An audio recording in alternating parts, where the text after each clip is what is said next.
Waalaikumsalam. Waalaikumsalam Waalaikumsalam warahmatullahi wabarakatuh. Bagaimana kabarnya pada sore hari ini? Baik? Baik. Baik. Baik, Bu. Alhamdulillah semuanya baik-baik saja. Sebelum memulai pembelajaran pada sore hari ini, marilah kita berdoa terlebih dahulu. Di sini Ibu minta Hairunisa pimpin doa ya. Baik, Ibu. Kepada teman-teman dan Ibu, mari kita bersama-sama berdoa menurut agama dan kepercayaan masing-masing. Berdoa dimulai.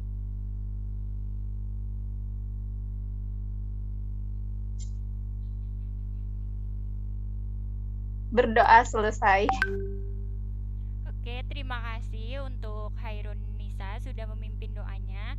Di sini terlebih dahulu Ibu akan mengabsen kalian ya. Di sini ada yang tidak hadir atau terlambat masuk Zoom?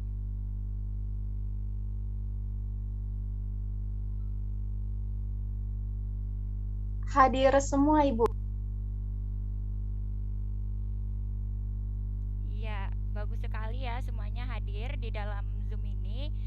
Di sini Ibu akan membacakan terlebih dahulu tujuan pembelajaran pada hari ini.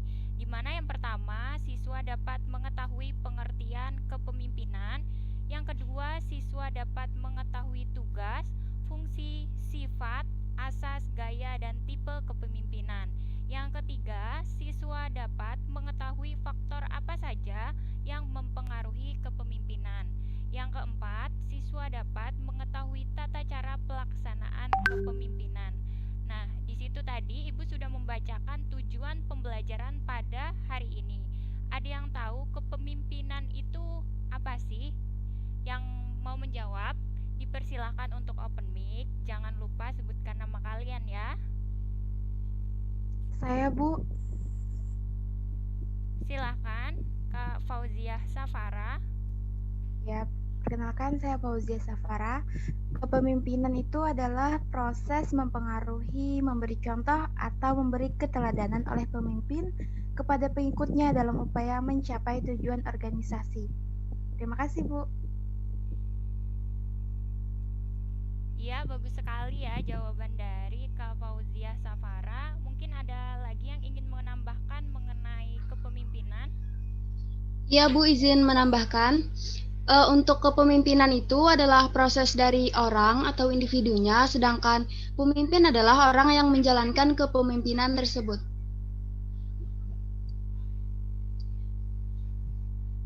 Ya, bagus juga ya dari Dwi Anissa tadi mengenai kepemimpinan. Mungkin Ibu minta satu lagi. Dipersilahkan. Ibu, ya, Ibu. Silahkan. Perkenalkan, nama saya Yunita. Di sini menurut saya kepemimpinan itu sebuah kemampuan atau kekuatan di dalam diri seseorang untuk memimpin dan memengaruhi orang lain dalam hal bekerja, di mana tujuannya adalah untuk mencapai goal-goal atau target yang telah ditentukan. Ya, terima kasih dari Kak Yunita. Tadi sudah ada 3 orang yang menjawabnya. Di sini langsung saja saya minta tolong untuk Kak Melani ya, tolong share screen PPT mengenai kepemimpinan.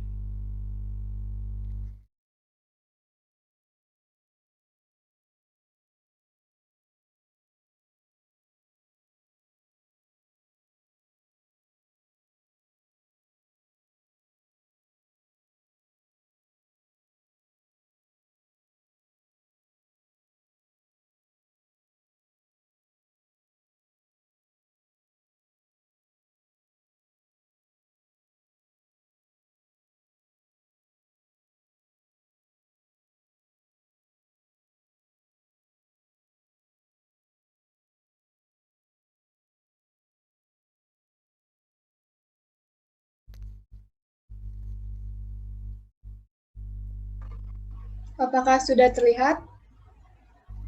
Iya, jelas. Ya, sudah.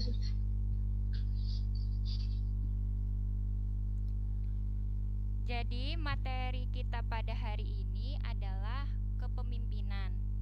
Nah, next. Untuk pengertian kepemimpinan, apa itu kepemimpinan?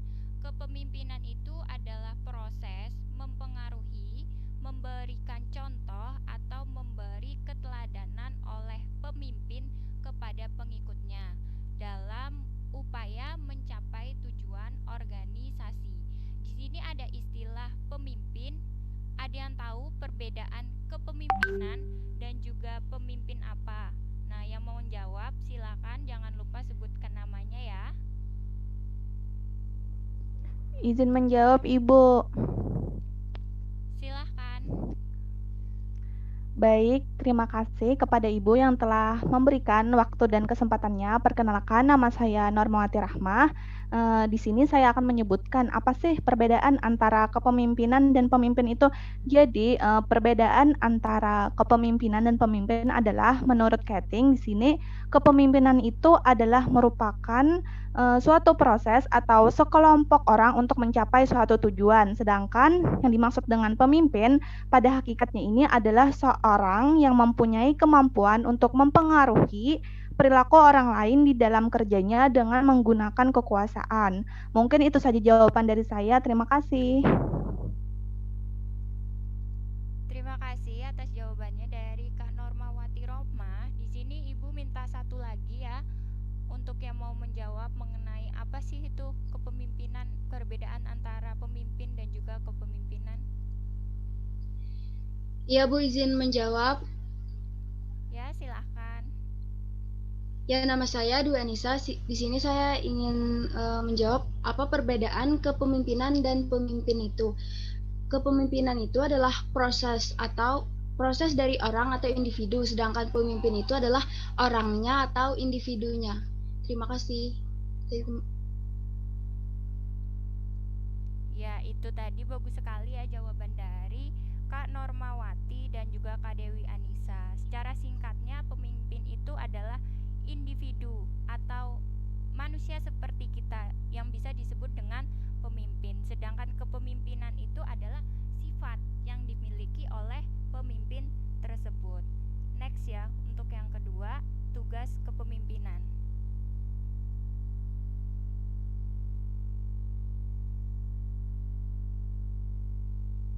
Next, operator.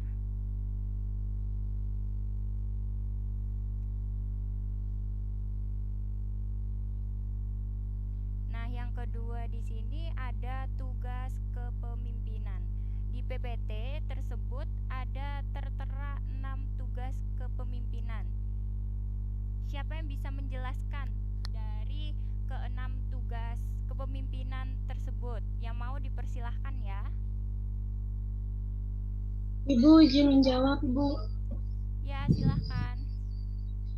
Perkenalkan, nama saya Pitaria Siwaras. Di sini saya ingin menjawab tugas dari kepemimpinan. Nah, menurut Keting, tugas kepemimpinan itu terbagi menjadi 6. Tetapi di sini saya ingin menjelaskan 3, yaitu A, memulai atau inisiatif, yaitu usaha agar kelompok memulai kegiatan atau gerakan tertentu.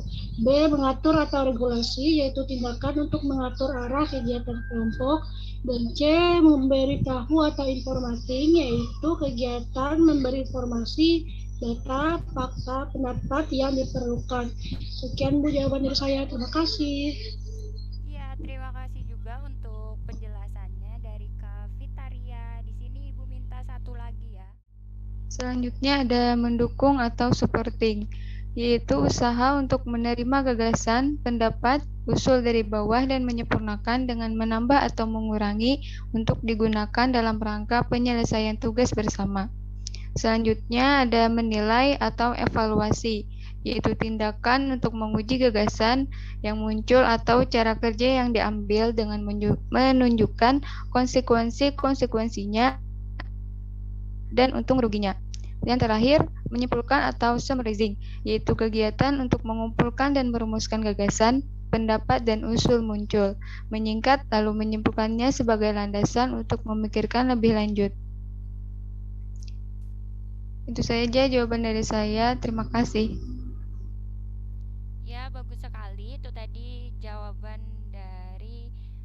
Fitaria dan juga Kak Haryati ya. Jadi pemimpin di sini harus mampu memulai, mengatur, memberitahu, mendukung, menilai dan juga menyimpulkan. Nah, next ya. Yang keempat ada fungsi kepemimpinan.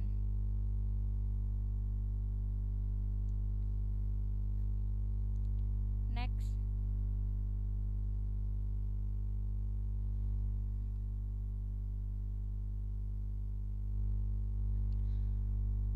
Yang ketiga di sini ada fungsi kepemimpinan, di mana fungsi kepemimpinan ini ada 5, yaitu sebagai penentu arah, perintah, konsultatif, partisipatif, dan juga delegasi. Next. Yang keempat, di sini ada sifat kepemimpinan. Nah, pemimpin itu harus memiliki kerohanian atau akhlak, kelebihan jasmani dan juga kelebihan penggunaan nalar atau rasio. Di sini Ibu mau bertanya sedikit ya, kenapa pemimpin itu harus memiliki sifat-sifat tersebut? Yang mau menjawab, dipersilahkan. Izin Ibu ingin menjawab. Silahkan. Baik, perkenalkan saya Arinda Oktantia Wijaya. Jadi di sini saya akan menjawab pertanyaan dari Ibu tadi.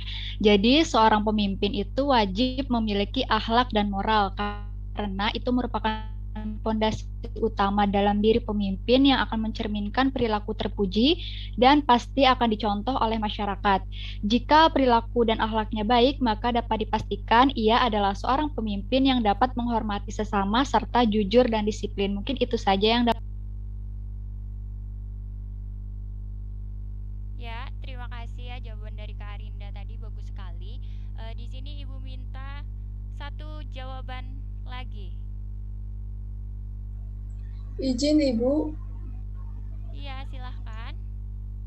Baik, perkenalkan nama saya Melanie Veronica. Di sini saya akan menjawab, yaitu bahwa karena nantinya posisi pemimpin itu di depan agar menjadi petunjuk bagi anggota-anggotanya dalam kebaikan dan menjadi pembimbing bagi mereka kepada kebenaran.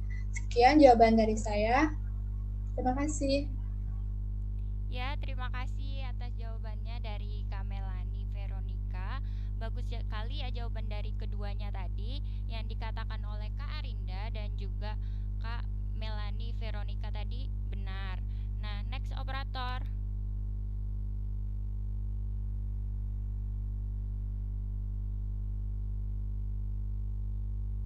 Yang kelima ada asas kepemimpinan.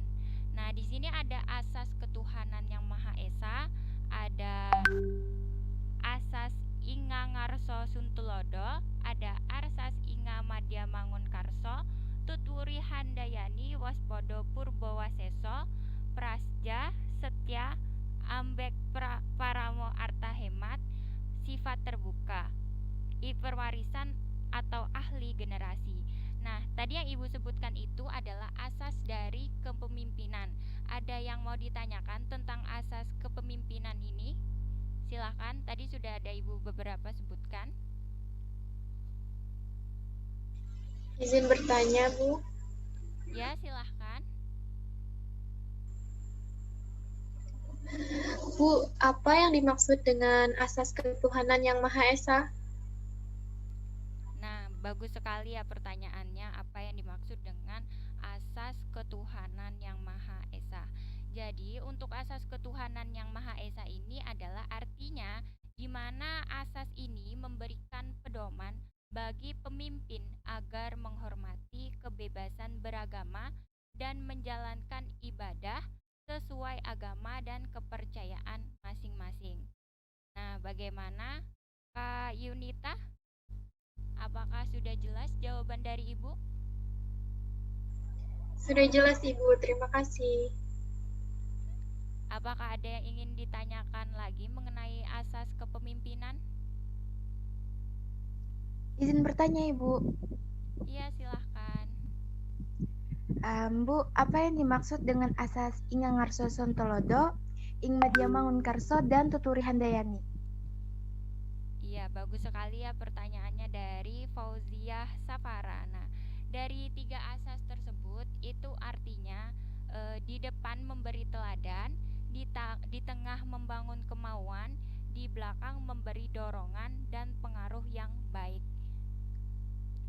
dan pemimpin itu harus memiliki asas tersebut. Bagaimana untuk Fauziah Safara? Apakah sudah jelas jawaban dari Ibu tadi? Ya Ibu, terima kasih. Sudah jelas. Next operator. Yang keenam, di sini ada gaya kepemimpinan. Ada dua gaya kepemimpinan ya. Ada gaya kepemimpinan secara otoriter dan juga ada gaya kepemimpinan secara demokrasi.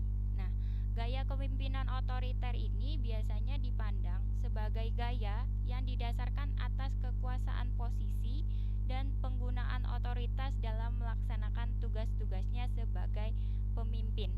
Sedangkan gaya kepemimpinan demokrasi di sini diartikan dengan kekuatan personal dan keikutsertaan para pengikut dalam proses pemecahan masalah dan juga keikutsertaan para pengikut dalam proses pemecahan masalah dan pengembalian keputusan. Ada yang tahu nggak apa sih perbedaan dari gaya kepemimpinan otoriter dan juga gaya kepemimpinan demokrasi? Tadi kan sudah Ibu jelaskan apa sih gaya kepemimpinan otoriter itu, apa gaya kepemimpinan demokrasi. Silahkan yang mau jawab pertanyaan dari Ibu tadi. Saya Ibu. Ya, silahkan. Terima kasih. Sebelumnya perkenalkan, nama saya Hairunisa. Di sini kan tadi Ibu minta perbedaan gaya otoriter dan gaya demokrasi. Di sini saya akan menjabarkan terlebih dahulu gaya otoriter. Jadi gaya kepemimpinan otoriter itu biasanya dipandang sebagai gaya yang didasarkan atas kekuasaan posisi dan penggunaan otoritas dalam melaksanakan tugas-tugasnya sebagai pemimpin. Jadi metode pendekatan kekuasaan dalam mencapai keputusan dan pengembangan strukturnya, kekuasaan sangat dominan digunakan, memusatkan kekuasaan dan pengambilan keputusan bagi dirinya sendiri, dan menata situasi kerja yang rumit bagi pegawainya sehingga mau melakukan apa saja yang diperintahkan. Walaupun terkadang memiliki dampak negatif, namun kepemimpinan otoriter ini juga memiliki dampak positif, seperti memungkinkan pengambilan keputusan yang cepat serta memungkinkan pendayaan gunaan pegawai yang kurang kompeten. Baik, untuk saya sendiri, saya hanya memaparkan gaya kepemimpinan otoriter. Saya serahkan kepada Ibu. Terima kasih ya atas jawabannya tadi dari Hairunisa. Di sini ada yang mau menambahkan lagi selain Kak Hairunisa? Izin menambahkan Ibu. Ya, silahkan. Baik, terima kasih kepada Ibu atas waktunya yang diberikan. Perkenalkan, nama saya Normawati Rahmah. Jadi, di sini saya ingin menjelaskan mengenai gaya kepemimpinan demokrasi. Jadi, gaya kepemimpinan demokrasi adalah gaya kepemimpinan yang dimana pemimpin suatu organisasi maupun kelompok ini menerima pendapat atau saran dari setiap anggotanya untuk menentukan suatu keputusan bersama dalam organisasi demi mencapai tujuan. Mungkin hanya itu tambahan dari saya. Terima kasih. Ya, terima kasih ya. Bagus semua tadi jawaban dari Kak Hairunisa dan juga Kak Normawati ya, mengenai gaya kepemimpinan otoriter dan juga gaya kepemimpinan demokrasi. Next operator. Nah, yang ketujuh di sini ada tipe kepemimpinan. Nah, di sini tipe kepemimpinan itu ada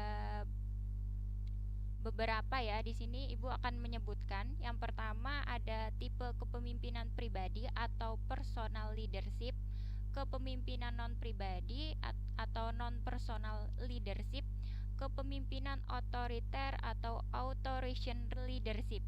Di sini Ibu hanya menyebutkan 3 tipe, sedangkan tipe kepemimpinan itu ada 6.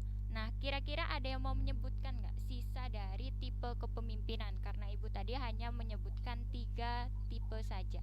Dipersilahkan ya yang mau menjawab. Bu, izin menjawab, Bu. Silahkan. Ya, untuk selain 3 tipe kepemimpinan yang Ibu sebutkan tadi, masih ada 3 tipe kepemimpinan lainnya, yaitu kepemimpinan demokratis, yang kedua kepemimpinan paternalistis, dan yang terakhir, yang keenam, yaitu kepemimpinan menurut bakat. Terima kasih, saya kembalikan kepada Ibu.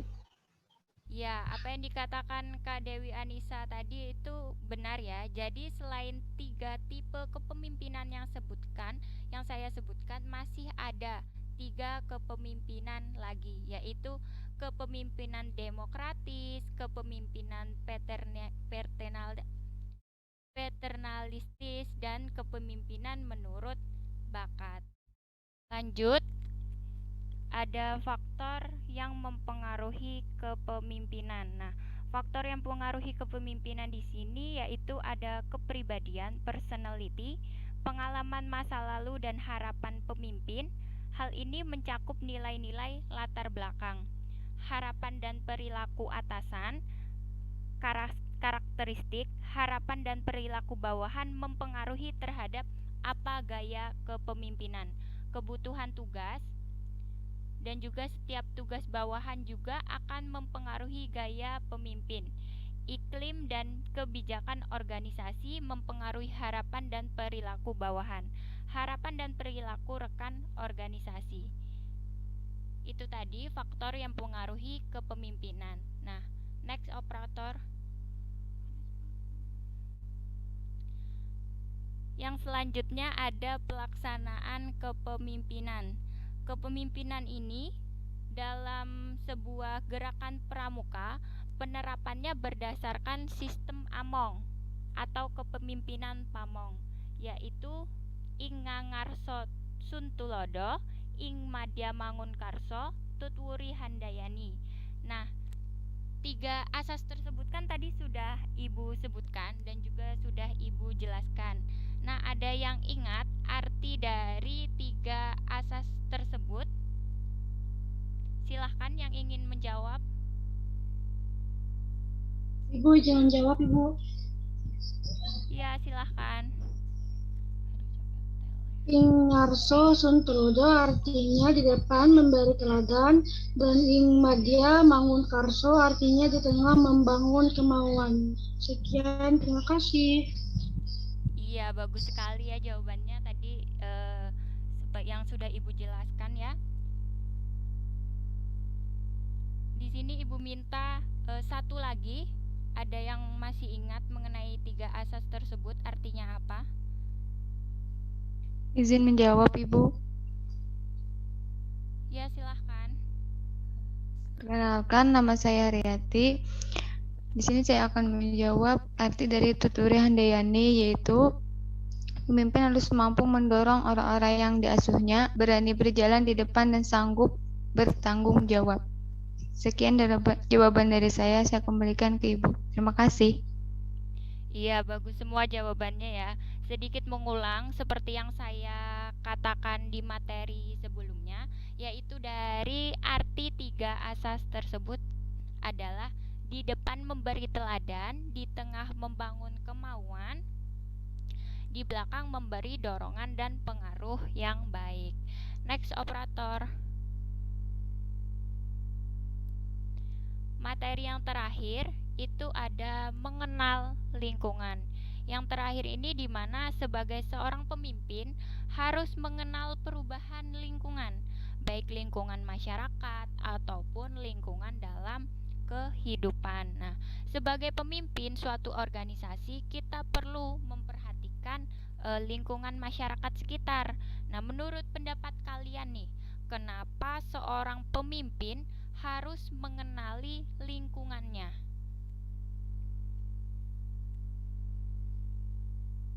Yang mau menjawab ya, dipersilahkan.